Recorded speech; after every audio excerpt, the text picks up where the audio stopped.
Gen Z is growing up and burning out. This is HR Brews, Kristen Parisi, if I said her last name correctly. I chose this article because, there was a lot of discussion when millennials were starting to enter the workplace, and now we see Gen Z starting to enter the workplace. By 2023, Gen Z should make up at least 30% of the workforce. If you're not sure who Gen Z is, it is the generation that was born starting in 1997. So, in this article, Deloitte, Indeed, and Asana have created surveys talking about what Gen Z needs. But in this article, they put all three surveys together and came up with consistent themes. So one of the themes is Gen Z needs hybrid work. They crave connection in the office, but they also really want flexibility and the option to work remotely. The second thing is, and we've seen this with the millennial generation as well, is they want to understand that their work matters and having a bigger purpose, and that they're doing more than just a job. And the last thing is they are burnt out. This is the generation who's just entering the workforce and they're already experiencing burnout. According to Deloitte survey, 46% of Gen Z staff felt that they were stressed out and anxious all the time. So when we are hiring these people, cultivating them, mentoring them, we want to make sure we are respecting the work-life balance and giving boundaries. So no 7 p.m. text messages or calls, no midnight emails, none of that stuff, to help lessen that trigger of anxiousness and stress. Wow, there's so much to unpack here, and we love our friends over at HR Brew. So I'm very excited that you selected this to talk about today, because when we discussed burnout on some prior episodes of our pod, it was actually some of the most listeners and the most viewers of those episodes, which told us that similar to what this article is mentioning, that it is occurring at such a high rate that it's catching a lot of attention. So I'm glad that you chose this so that we could continue to talk about it. And wanted to just share a couple of things. First of all, when I hear about Gen Z being the generation that was born starting in 1997, I must admit, I feel a little old, Maria. That was actually the year that I graduated from high school. And so, I think about it and I'm like, oh man, am I that different? Now, I must also say that I kind of have a foot in the millennial camp as well. So there is part of this that resonates quite a bit with me, but they're definitely topics that when we're working with our clients that we're helping them navigate. And so, one of the things that I'd love to talk a little bit more about is what is causing the burnout? So I took a look at that Deloitte survey, which is absolutely incredible. I feel like we could do another podcast on that, on its own.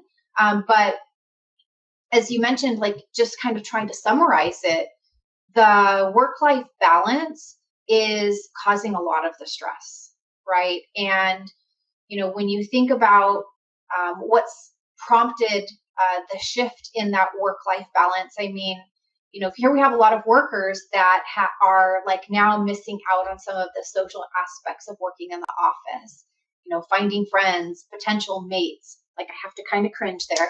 And just the human interactions, right? But top that with the major concerns that have been happening outside of work. You may have heard me talk about the concept in the past about supporting the whole person, not just the worker, right? We talked a little bit about that when we talked about our previous podcast for performance improvement plans. Right. So this is a very common theme that I talk about often because I feel like it directs us back to the answers, right? It's well, we may not know necessarily all of the answers, but if we take the perspective of how do we support the whole person, not just the worker, it helps guide our decisions. And in this case, we have our teammates that they need support outside of work. And in the past, I think companies were often taking the approach like, well, if it's after the workday, whatever they're dealing with, that's their problem. We're not going to get involved. But that's really shifted significantly. And so this concept of the whole person and supporting them and finding ways to support them navigating their everyday life is one of the top priorities that I think companies are working through right now. We have high inflation concerns, we've got still pandemic concerns, and then, of course, the conflict between countries and countless tragedies in the US happening. So, when you think about Gen Z growing up and burning out, I think you've got Gen Z, you've got millennials, and just a lot of workers in general who are experiencing this as well. And what I'd love to also hear, Maria, are maybe just some of your general thoughts on what are some things that companies are doing that you're seeing right now specifically to help support that whole person, not just the worker, and alleviate some of that burnout? Yeah, really great question. So, some of the things I've seen is strong wellness programs, not just your day to day employee assistant programs, but really cultivating an environment where we say, hey, we do care about you.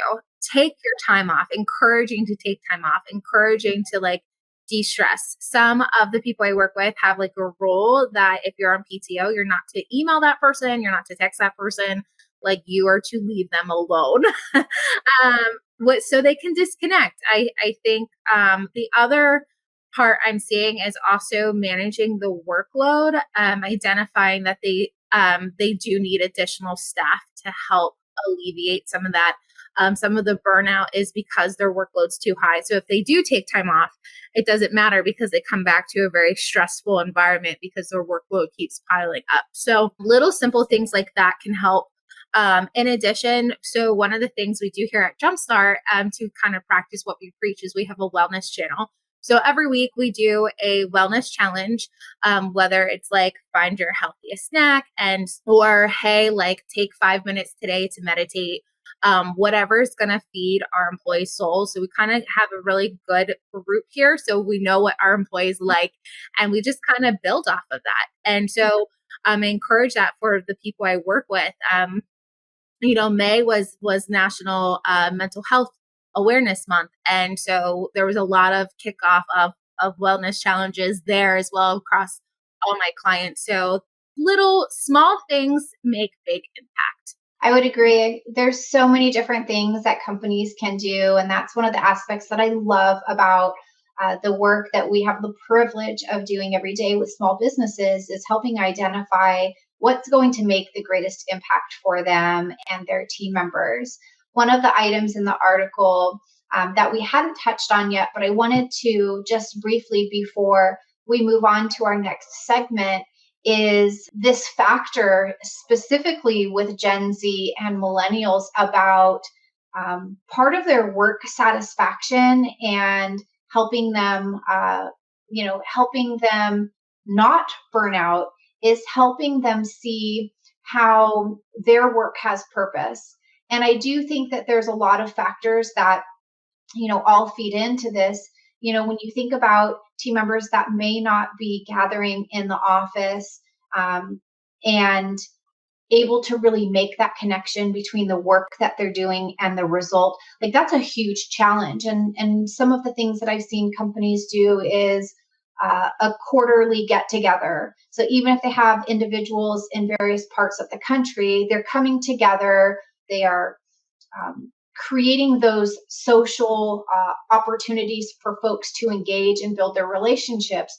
But they're also really focusing, Maria, on the work that the company is doing. And then it's the managers who are able to then really drill that down to a smaller purpose that each individual can identify. Like, my job has this purpose. This is how it translates to company success. And our company's success is contributing this to society, right? So being able to make that connection I think is just really super important. And those are the fun things that we get to work on. Yeah, really, really great stuff. It made me think of people, one person in particular, but they implemented once a month gatherings because they're 100% remote. They have people across the country. And so even just something like that of like, hey, we are going to allow some time in this workday for us to get together and hang out, whether it's games or just that happy hour, whatever your company needs. Those again, those small things make huge, huge impacts.